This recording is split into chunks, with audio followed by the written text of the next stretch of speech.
if I don't say I don't know, how am I going to know? Like, if I don't ask the questions, how am I going to get the answers? Ambition is good, but ambition can sometimes be a little selfish. Right. And I think that it's important to make that distinction very early on if you can. What matters end of the day is people's acceptance. In a democracy, I think, in the world's largest democracy,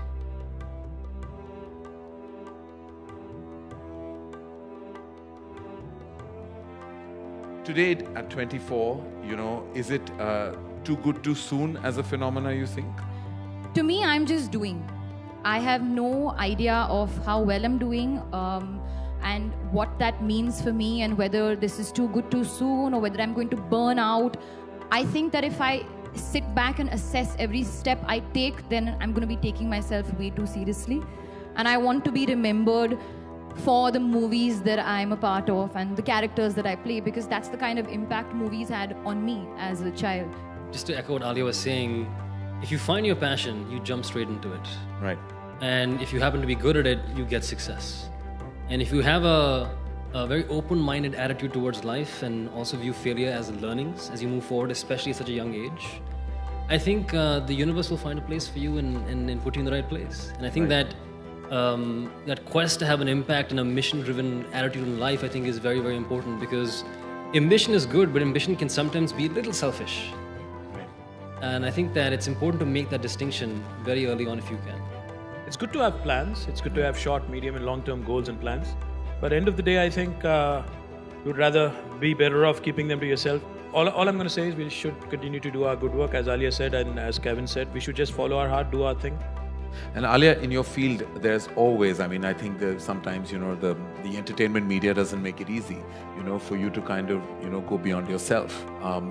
At your age, I always wonder sometimes, that how do you handle it, and are you taking it head on at all?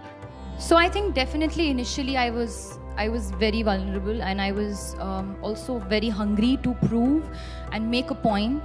I want to say with age, but I don't think I should say that since I'm 24. But maybe with experience. In the last 2 years, there just came a bit of a realization to me, and that is the only constant in life is change. So today, I may be getting a lot of love, tomorrow I won't, maybe. So I can always talk about what I don't have and what what I can do better. But instead of whining about how they're comparing me to people, I can just better it. And I can just try to be the better version of myself.